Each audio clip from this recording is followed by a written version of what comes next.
plusieurs facteurs de risque. Il y a les facteurs génétiques, c'est-à-dire une maman a fait le cancer du sein, une fille fait le cancer du sein, une tante en a fait, et voilà, il y a ça dans la famille. Donc il y a les facteurs génétiques, il y a la longue exposition aux estroprogestatifs. C'est les pilules estroprogestatives, quelqu'un qui en a pris pendant une période au-delà de 20 ans, je crois, ça peut exposer au cancer du sein. Et aussi, il y a la longue exposition hormonale. Par exemple, quelqu'un qui a eu sa puberté très tôt, avant 12 ans, et qui a sa ménopause au-delà de 55 ans. C'est une longue exposition hormonale. Il y a certains produits chimiques, certains radicaux libres, qui peuvent être des facteurs de risque pour le cancer du sein. Et aussi, il y a les tumeurs bénignes du sein. Par exemple, on a des nodules du sein qui peuvent, ou bien des kystes au niveau du sein qu'on laisse traîner, ou bien qui peuvent à la longue se transformer en cancer du sein. Donc voilà un peu les facteurs de risque dont on peut parler en tant que tel. Un des facteurs de risque, il y a la nulliparité. Le fait de ne pas allaiter, de ne pas avoir fait d'enfant, expose au cancer du sein. C'est des facteurs de risque. C'est-à-dire, elle n'a pas fait d'enfant, elle n'a pas accouché, elle n'a pas eu de grossesse. Donc ça c'est des signes, c'est-à-dire qu'il y a le fait de ne pas avoir d'enfant, c'est-à-dire de ne pas avoir allaité un enfant, c'est des risques. C'est un facteur de risque. On peut réduire peut-être en évitant les expositions aux radicaux libres, en évitant de prendre des estroprogestatifs sur des longues périodes, en évitant comment je peux dire, mais génétiquement on ne peut pas éviter. T'es né, t'es d'une famille. Comment réduire? Il n'y a pas à réduire, seulement on peut dépister tôt et prendre en charge. On peut faire des dépistages précoces et les prendre en charge à temps pour éviter d'en mourir.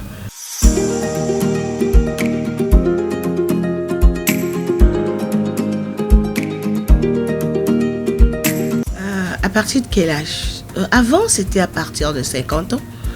Mais aujourd'hui, déjà à partir de 40 ans, on peut commencer par faire les dépistages pour les personnes normales, c'est-à-dire des gens de la société X, toutes femmes, mais pour des gens qui sont des personnes à risque, c'est-à-dire c'est quelqu'un qui n'a pas d'enfant, qui a des parents qui ont fait le cancer du sein, qui a une longue exposition estroprogestative, ou bien qui a eu sa ménopause, comment on l'appelle, qui a eu sa puberté très tôt.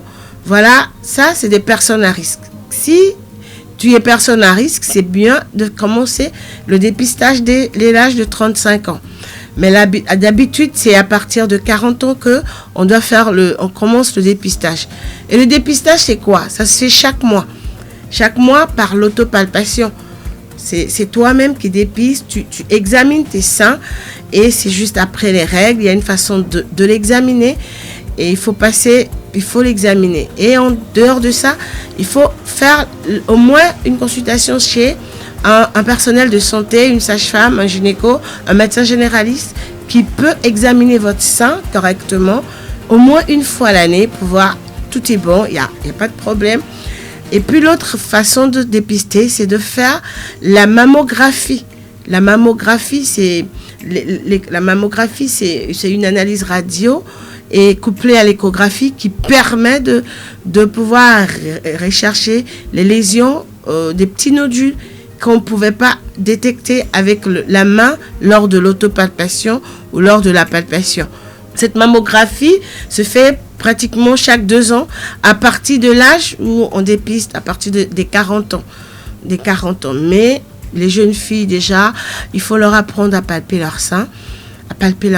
Les jeunes filles, parce qu'on a des nodules, on a dit tout à l'heure qu'on peut avoir des nodules bénins qui ne sont pas cancéreux, cancéreuses plutôt, qui sont au niveau, un nodule non cancéreux qui se trouve au niveau donc du sein.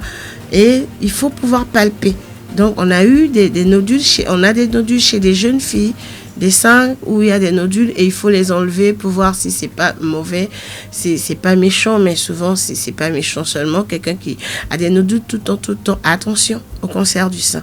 Attention il faut voir, c'est un facteur de risque.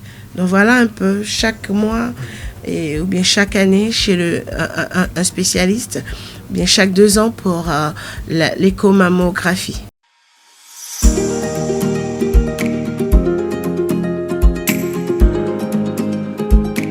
D'abord, si on fait l'autopalpation, comme je l'ai dit, chaque mois, juste après les règles, on peut voir qu'on a un problème au niveau des seins.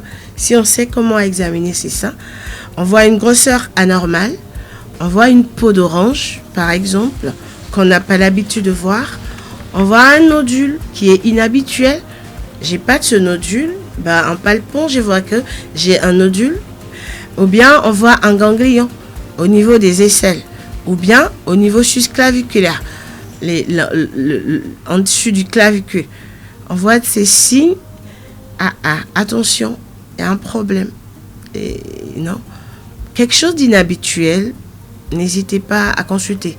On ne reste pas pour dire que ça me fait pas mal. Le cancer du sein fait pas mal forcément. Ça fait rien, mais c'est là et c'est du cancer. Donc, c'est pas la douleur qui fait que, ok, non, c'est le cancer, non. Un simple nodule, une simple peau d'orange, un peu un changement, un mamelon qui s'ombilique ou bien une peau qui rentre dedans alors que d'habitude c'est pas comme ça. Attention au cancer du sein. Attention au cancer du sein.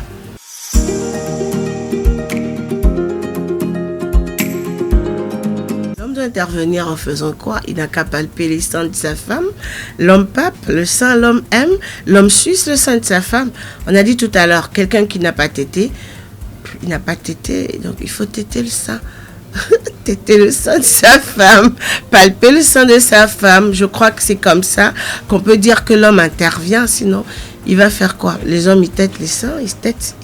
Ils n'ont qu'à téter. Quand il tête, c'est là où il voit que ma femme, elle n'a pas d'enfant, elle n'est pas en train d'allaiter, mais il y a quelque chose qui sort.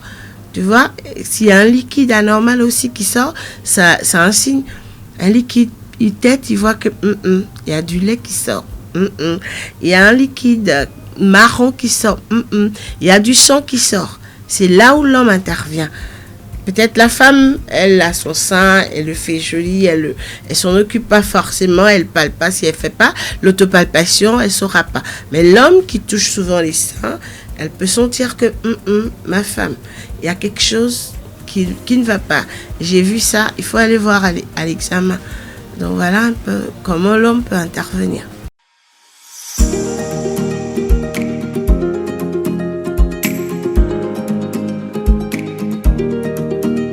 La meilleure option en fonction du stade de la maladie, ce sera nous ou bien les cancérologues qui vous diront après avoir stadifié. Il faut savoir qu'on a la chirurgie, c'est l'opération.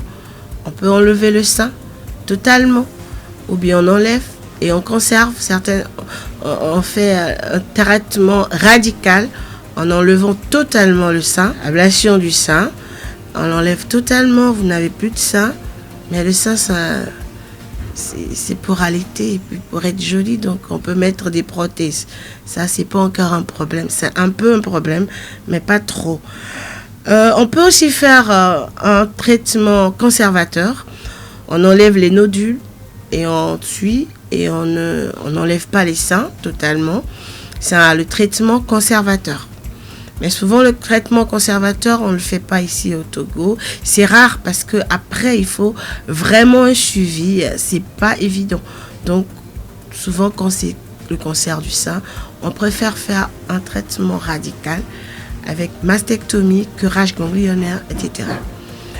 Il y a la chimiothérapie. La chimiothérapie, c'est prendre des produits chimiques, des injections, des produits chimiques pour pouvoir traiter le cancer du sein. Pour la chimiothérapie, des fois, il y a les effets indésirables, les nausées, la chute des cheveux, la diminution des globules blancs. Il y a beaucoup de choses qui l'accompagnent, mais c'est la chimiothérapie. Il y a la radiothérapie qui sert à envoyer des radicaux, des rayons X pour détruire les cellules cancéreuses de l'organisme de la femme. Aujourd'hui, gloire à Dieu, on a le centre de radiothérapie au Togo, à Amanda Romé. Et ça, c'est une grâce parce qu'avant, on devrait aller à Accra ou au Mali avant de faire une radiothérapie. Donc aujourd'hui, on peut en faire au Togo. Il y a l'hormonothérapie. Ça, c'est les médicaments qu'on doit prendre pendant une longue période. Ça peut aller jusqu'à 6 ans, 7 ans, sur 10 ans même pour l'hormonothérapie pour un cancer du sein. Ça veut dire que si quelqu'un y a eu un cancer du sein, ça veut dire que c'est pour une longue période. C'est pas que j'ai eu un cancer, on m'a traité, c'est fini. Après, il faut suivre pratiquement toute la vie de la personne. Ces traitements, ce n'est pas qu'on choisit un.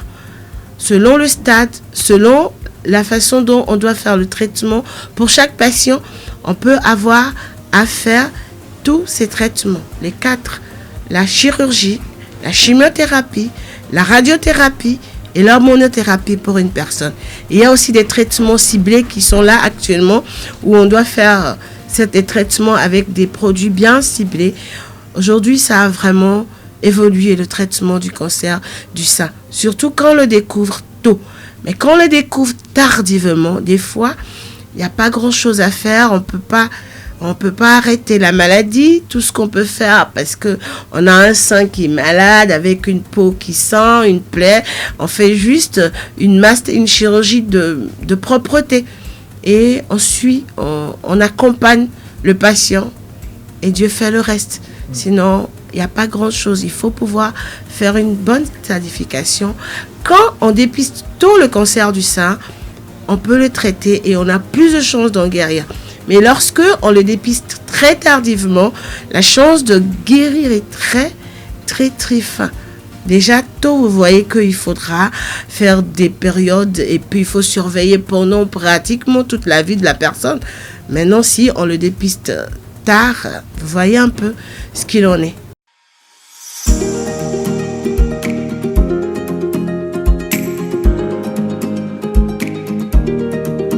De parole, ce sera une bonne chose, mais il n'en existe pas, à ma connaissance. Il n'en existe pas. C'est des gens, par exemple, qui ont eu le cancer, qui essaient de s'organiser pour dire aux gens de venir, mais c'est pas bien systématisé, c'est pas bien organisé. Les médecins qui font la cancérologie, qui opèrent les cancers, qui font la chimiothérapie, etc., ils veulent bien, mais on n'a pas de groupe bien organisé. Je pense qu'il est temps de faire des groupes de parole bien organisés pour pouvoir s'en occuper.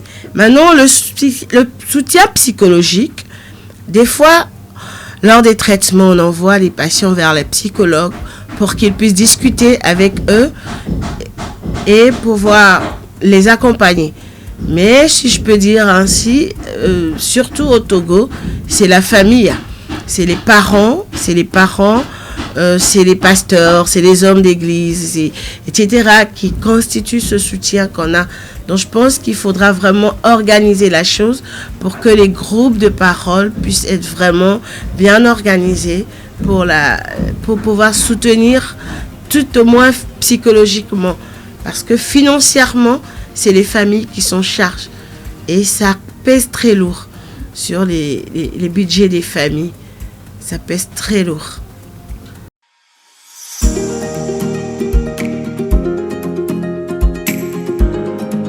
Je leur dirai bon courage.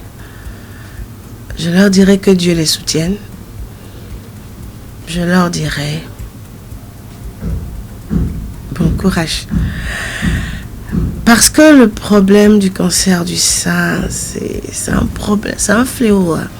C'est un fléau. Et puis, la prise en charge est tellement onéreuse pour la bourse du Togolais. Et les assurances ne prennent pas totalement tout en charge.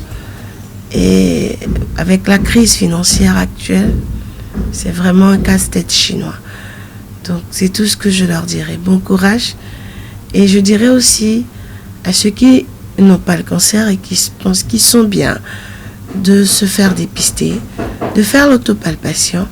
Et en ce mois d'octobre, on a des centres qui sont en train de faire la radio, la mammo. Ne pas hésiter à se faire, de voir les gynécos qui les suivent et de demander où ils peuvent faire les mammographies à coût réduit pour ce mois d'octobre. Donc voilà, c'est ce que je peux dire.